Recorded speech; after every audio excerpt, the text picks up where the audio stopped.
Good morning to all. स्वागत है आपका एक्सीलेंस हिंदी लर्निंग में। और आज हम पढ़ने जा रहे हैं अरस्तु का अनुकरण, विरेचन और त्रासदी सिद्धांत। तो सबसे पहले प्रश्न बनता है, अरस्तु का जन्म कहाँ हुआ था? उत्तर है, अरस्तु का जन्म मकदूनिया के स्तगिरा नामक नगर में हुआ था। याद रखना है, मकदूनिया के स्तगिरा नामक नगर में। अगला प्रश्न बनता है, अरस्तु के गुरु कौन थे? तो उत्तर है प्लेटो। अरस्तु के गुरु थे प्लेटो। और प्लेटो के गुरु कौन थे? मैंने पहले वाली वीडियो में करवा दिया है। प्लेटो के गुरु थे सुकरात। अगला प्रश्न है, सिकंदर के गुरु कौन थे? तो याद रखना है, विश्व विजेता सिकंदर महान के गुरु होने का गौरव भी अरस्तु को प्राप्त था। अरस्तु सिकंदर के गुरु थे। अब फिर से रिपीट कर रही हूँ, अरस्तु के गुरु थे प्लेटो, और प्लेटो के गुरु थे सुकरात, और सिकंदर के गुरु थे अरस्तु। अगला प्रश्न बनता है, ज्ञान की सभी शाखाओं में अबाध गति ही पूर्ण ज्ञान है, यह मत किसका है? तो उत्तर है, यह मत अरस्तु का है। तो देखिए, अरस्तु की पूर्ण ज्ञान की परिभाषा थी ज्ञान की सभी शाखाओं में अबाध गति, और इसे उन्होंने अपने ऊपर चरितार्थ कर रखा था। अब अगला प्रश्न बनता है, अरस्तु के प्रमुख ग्रंथ। तो अरस्तु के 2 ही ग्रंथ उपलब्ध हैं। पहले बहुत सारे 400 लगभग 400 ग्रंथों की रचना की, लेकिन उनमें से बहुत सारे आज उपलब्ध नहीं हैं। केवल 2 ही ग्रंथ उपलब्ध हैं। वे हैं तेखनेस रेतिरिकेस यानी भाषा कला से संबंधित, और दूसरा है पेरीपोइतिकेस अध्यापन संबंधी संपादकीय सामग्री। पेरीपोइतिकेस का अंग्रेजी रूपांतरण है ऑन पोएटिक्स, किंतु वह केवल पोएटिक्स नाम से प्रसिद्ध है। अगला प्रश्न है, कला प्रकृति का अनुकरण करती है, कथन किसका है? उत्तर है, यह कथन अरस्तु का है।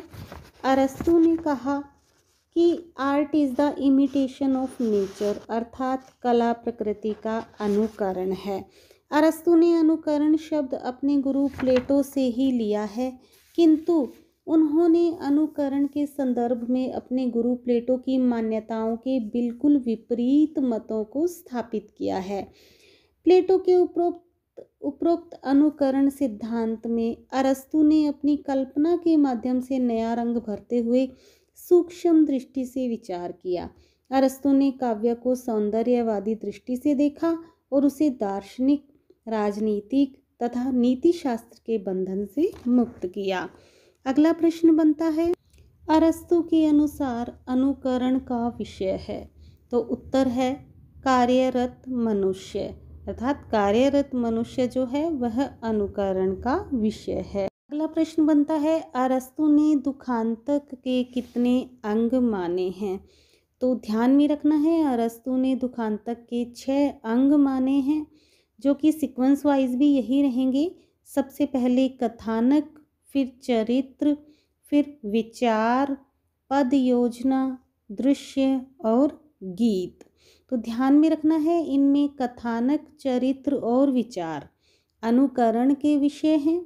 पद योजना तथा गीत अनुकरण के माध्यम हैं, और दृश्य अनुकरण की पद्धति या प्रणाली है। अगला प्रश्न है, अरस्तु के अनुसार दुखांतक एवं प्रहसन में भेद का आधार क्या है? उत्तर है, उसमें चित्रित मनुष्यों की उच्चता एवं निम्नता। ध्यान में रखना है, अरस्तु के अनुसार श्रेष्ठतर मनुष्यों का चित्रण दुखांतक में तथा निम्नतर मनुष्यों का चित्रण प्रहसन में होता है। इसीलिए उन्होंने चित्रित मनुष्यों की उच्चता एवं निम्नता को दुखांतक एवं प्रहसन के भेद का आधार माना है। अगला प्रश्न है, अरस्तु के अनुसार कथानक से तात्पर्य है। तो उत्तर है, घटनाओं की कलात्मक संरचना। तो कथानक से तात्पर्य है घटनाओं की कलात्मक संरचना। अगला प्रश्न बनता है, अरस्तु ने दुखांतक का प्रमुख तत्व किसे माना है? मैंने पहले ही बताए थे कि 6 अंग हैं इसके: कथानक, चरित्र, विचार, पद योजना, दृश्य और गीत। और इसमें से अरस्तु ने दुखांतक का प्रमुख तत्व कथानक को माना है। अगला प्रश्न बनता है, अरस्तु के अनुसार दुखांतक को रोचक एवं आकर्षक बनाने के लिए दो चीज़ें अनिवार्य हैं। तो वो चीज़ें कौन कौन सी हैं? ध्यान में रखना है। उत्तर है स्थिति विपर्य और अभिज्ञान।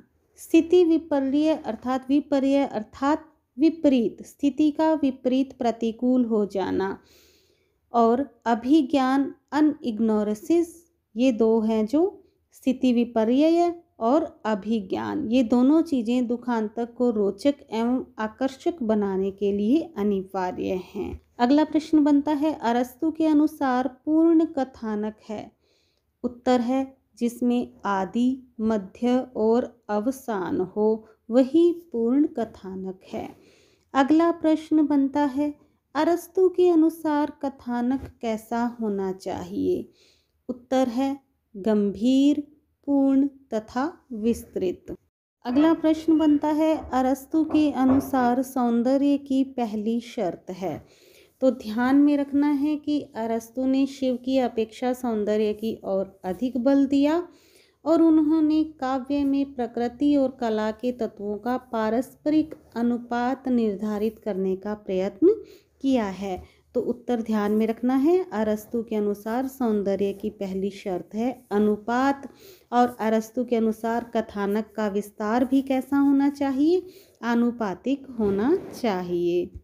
अगला प्रश्न बनता है, अरस्तु द्वारा प्रतिपादित विरेचन सिद्धांत में विरेचन का अर्थ क्या है? तो ध्यान में रखना है, विरेचन का अर्थ है विचारों का निष्कासन या शुद्धि। इसके बारे में थोड़ा देख लेते हैं। मूलतः चिकित्सा शास्त्र के इस शब्द का साहित्य पर लागू करने का श्रेय अरस्तु को ही जाता है। प्लेटो ने कला और काव्य पर यह आक्षेप लगाया था कि इनसे हमारी दूषित वासनाएं एवं मनोवृत्तियां उत्तेजित एवं पुष्ट होती हैं।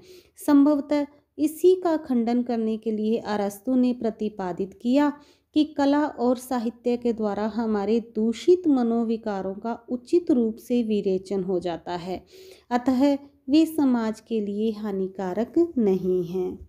अगला प्रश्न बनता है, त्रासदी के कथानक के अरस्तु ने कितने मुख्य स्रोत स्वीकार किए हैं? तो ध्यान में रखना है, त्रासदी के कथानक के लिए अरस्तु ने 3 मुख्य स्रोत स्वीकार किए हैं, जो कि हैं दंत कथाएं, कल्पना और इतिहास। तो दंत कथाएं अर्थात अनुश्रुतिक। दंत कथा मूलक साहित्य को वे सर्वोत्तम मानते थे, क्योंकि उसमें विद्यमान के साथ अविद्यमान के समन्वय का अवकाश होता है, सत्य के साथ कल्पना का। सत्यांश अपनी विश्वसनीयता के कारण महत्वपूर्ण होता है और कल्पना अपनी संभाव्यता के कारण। अगला प्रश्न बनता है, अरस्तु के अनुसार त्रासदी की आत्मा है। तो उत्तर है कथानक। तो देखिए, अरस्तु के 6 तत्वों में से जो उन्होंने त्रासदी के 6 तत्व माने हैं, उनमें से सबसे अधिक महत्व अरस्तु ने कथानक को दिया। वे कथा वस्तु को प्रबंध काव्य मात्र का और विशेष रूप से त्रासदी का सबसे महत्वपूर्ण अंग त्रासदी की आत्मा मानते हैं। कथानक को अरस्तु सर्वोपरि महत्व देते थे। इसका प्रमाण यह है कि उन्होंने जितने विस्तार से कथानक के विविध पक्षों का विचार किया है, उतना किसी और तत्व का नहीं। अगला प्रश्न बनता है, अरस्तु के अनुसार सौंदर्यात्मक अनुकरण के कितने विषय हैं? उत्तर है, अरस्तु के अनुसार सौंदर्यात्मक अनुकरण के 3 विषय हैं: चरित्र अर्थात एथोस, भाव अर्थात पाथोस और कार्य व्यापार अर्थात प्रॉक्सिस। कार्य व्यापार द्वारा इन तीनों का बोध हो जाता है। अगला प्रश्न बनता है, अनुकरण के लिए यूनानी में कौन सा शब्द प्रयुक्त होता है? तो ध्यान में रखना है, अनुकरण के लिए यूनानी में मिमेसिस शब्द और इंग्लिश में इमिटेशन शब्द का प्रयोग होता है। अगला प्रश्न बनता है, यूनानी में विरेचन के लिए शब्द प्रयुक्त होता है। कौन सा शब्द प्रयुक्त होता है? तो ध्यान में रखना है, यूनानी में विरेचन के लिए कथारसिस शब्द का प्रयोग होता है। अगला प्रश्न है, अरस्तु के अनुसार काव्य का प्रयोजन है। तो उत्तर है, अरस्तु के अनुसार काव्य का प्रयोजन आनंद है। अब हम देखेंगे प्लेटो और अरस्तु के काव्य संबंधी मान्यताओं में अंतर। तो पहला है, प्लेटो के लिए केवल प्रत्यय जगत सत्य था, जबकि अरस्तु ने वस्तु जगत को भी सत्य माना है। अगला है, प्लेटो की दृष्टि आदर्श परक थी और अरस्तु की यथार्थ परक। आगे, प्लेटो ने काव्य को असत्य एवं व्यक्तिनिष्ठ माना है, जबकि अरस्तु ने उसे सत्य एवं सामान्य कहा है।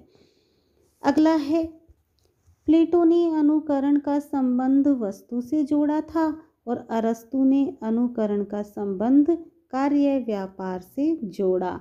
मोस्ट इम्पोर्टेंट है, ध्यान में रखना है, अरस्तु ने अनुकरण का संबंध वस्तु से जोड़ा और प्लेटो ने वस्तु से जोड़ा और अरस्तु ने कार्य व्यापार से।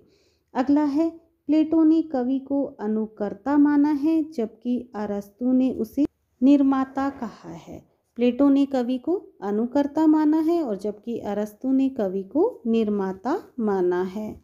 आगे है, प्लेटो ने काव्य और दर्शन में विरोध माना है तथा दर्शन को काव्य से श्रेष्ठ बताया है, जबकि अरस्तु के अनुसार काव्य इतिहास और दर्शन से श्रेष्ठ, क्योंकि काव्य सामान्यता की सिद्धि करता है। तो यह थे अरस्तु के अनुकरण, विरेचन और त्रासदी से संबंधित महत्वपूर्ण प्रश्न। मैंने पूरी कोशिश की है कि अधिकतर प्रश्न इसमें शामिल हो सकें ताकि आपको और ज़्यादा बुक्स ना पढ़नी पड़े। तो अगली वीडियो के लिए बने रहिए मेरे साथ। Thank you. Have a nice day.